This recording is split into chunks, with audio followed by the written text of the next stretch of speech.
You may have seen some previous videos we did on the trade-offs related to money in retirement. When I talk about trade-offs and when I talk about optimizing assets, we've got to make decisions. We've got to make choices on how to allocate all of our retirement assets based upon our priorities. And there really are, at the end of the day, about 4 or 5, maybe 6 priorities that we can allocate among.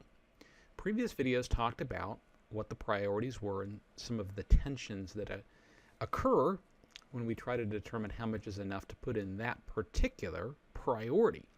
Let's summarize the first 4 that we've talked about, and today we're going to focus on a 5th that's called legacy. So I have a priority in retirement, and that is that I want to have availability of money. I want to have liquidity so that I can meet short-term goals and I can meet emergencies that are going to come up. So that's the first row. It's called liquidity, but there's a tension. I can't put all my dollars in liquidity because I'm going to have an opportunity cost. At one end is the availability of the funds. I want it to be available in liquid.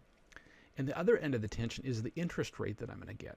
So the less of it, the more that I want to increase the interest rate, the less available my funds are going to be. That's just the way that things are set up. And I can't overcome that. So there's going to be a right amount or an optimal amount of funds to put in for liquidity. I can't put them all in for liquidity because I also need income. I need to cover some income gaps that maybe Social Security or pension isn't going to cover in terms of my regular predictable income.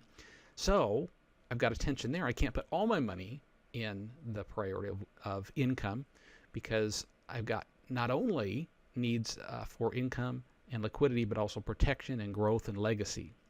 The tension inside of income is maximizing the income that I can get each month with some loss of flexibility and some loss of availability of those funds. Number 3 is protection. So I have certain risks that I have now in retirement that I can't ignore or they're going to derail me.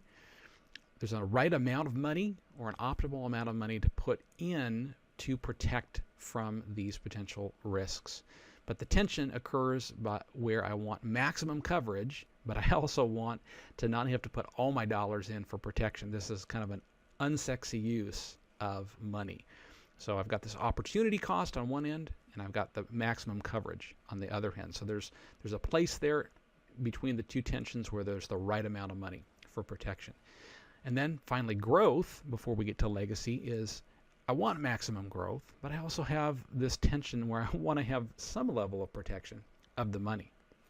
And so there should be an optimal amount of money that I have in retirement dedicated to growth, just in case in these future years I have increases in my expenses rather due to inflation, and that's a big risk that's going to occur.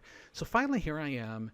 And this isn't necessarily in order of priority, but it is the 5th priority that I'm going to highlight, and that is legacy. And that's this tension between, in some senses, I do want to use what I've accumulated now.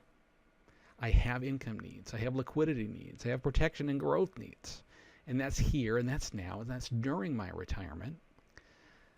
But I also may have a priority, I also may have a goal to be able to leave money to heirs or to charity. And so on this other end of this tension, on the other side of now, for me, is this later for others. And so that's this last priority of money that we're going to take a look at. How do I determine how much is enough to have for legacy? How much is enough for right now, for me, for my needs during retirement, and how much is enough for later to be able to leave on to others or people or the causes that are important to me. So when you look at how to optimize assets and kind of backing up, there are 3 big issues that we want to tackle with retirement planning. Number 1, we want to maximize our income. Number 2, we want to optimize our assets, and that's where we are here. We're optimizing how each dollar gets allocated among all of these different priorities, these 5 different priorities. And then finally, we want to minimize taxes. So we're focusing in on optimizing assets. We're looking at the 5 priorities of money. There's an optimal amount to be able to put in to each of these priorities based upon our goals and what's important to us. And finally, today we're looking at this whole issue of legacy. How much is enough for legacy? Well, we're going to have to balance these 2 things right now, what I want right now and what I need right now in order to meet my own needs, and how much do I want to, or how much can I feasibly leave for later for other people in those charities or those ministries or those important organizations that matter most to me.